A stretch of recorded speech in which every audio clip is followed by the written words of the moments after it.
in their toughest season yet. Woo! That was exciting! Axemen, Thursdays at 8 on History HD, made every day.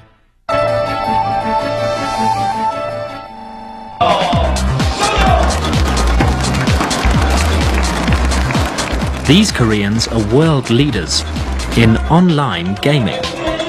They're esport players, competitive video gamers, and in South Korea it's big business. A byproduct of the broadband boom, some 17 million Koreans are gamers, and hundreds of thousands watch their heroes in action. E-athletes pitch their skill at obliterating opponents, whether they're in the same room or across the globe.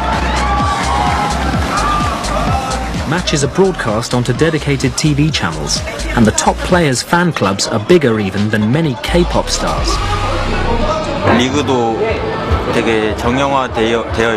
Koreans love esport because we have a professional league, and esport athletes are very competitive. With so many fans, I hope that esport can get even bigger. Born in a digital age, young Koreans expect instant gratification. Especially the younger generation are used to speed. They're speed addicts. When they turn on their computer, they want it to boot instantly. 30 seconds is too long. They want to be everywhere all at once, unless we're able to provide services that take these young people where they want to be very, very quickly, either in cyberspace or in real space. We have problems. South Korea wants its young people to be as nationally proud and committed as their parents are to the enormous advances the country has made. But there are problems. Its infrastructure, education, politics and law still lag behind the best in the world. President Lee Myung-bak has reform on the agenda, but the speed of change has been questioned.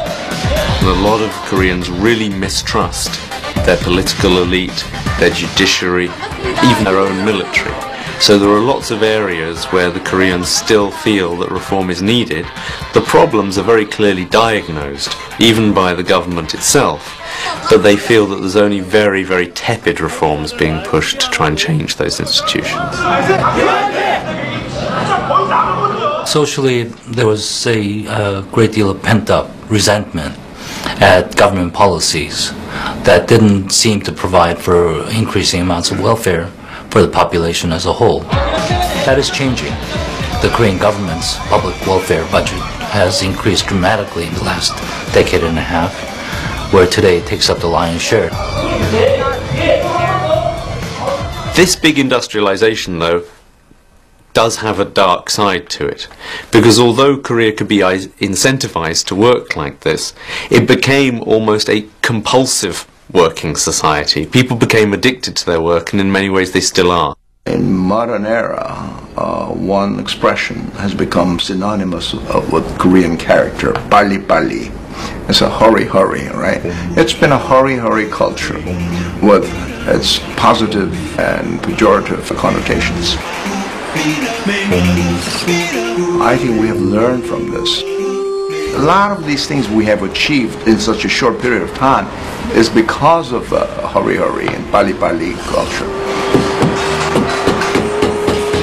For Korea to move forward in some ways, it needs to take a step back.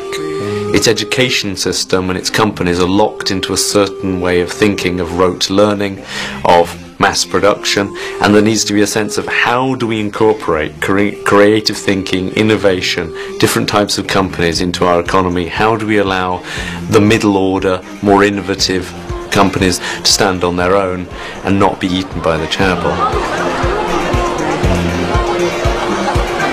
But even as they begin to address their social problems, South Korea's political ambitions are starting to be realized. When President Lee Myung-bak hosted the G20 in 2010, the country believed it was time they were recognized as one of the world's developed nations, but with an awkward history.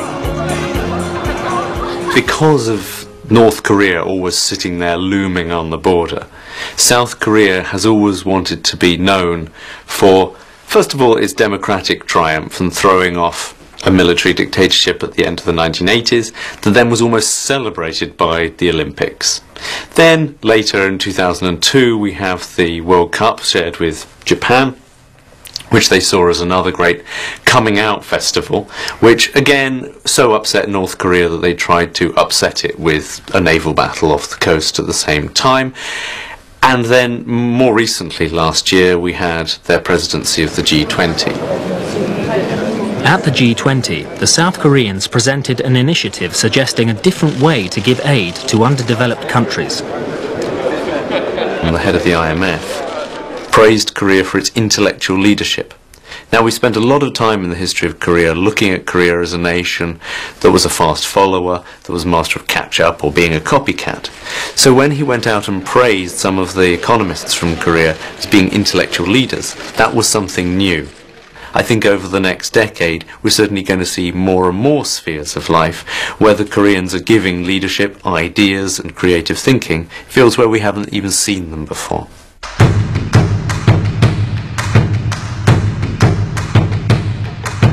But South Korea remains only half of a nation that has existed since the 7th century. Could it be in this century that it unifies with the North? There are many optimists who think that the unification could actually be the shot in the arm that the South Korean economy has always needed.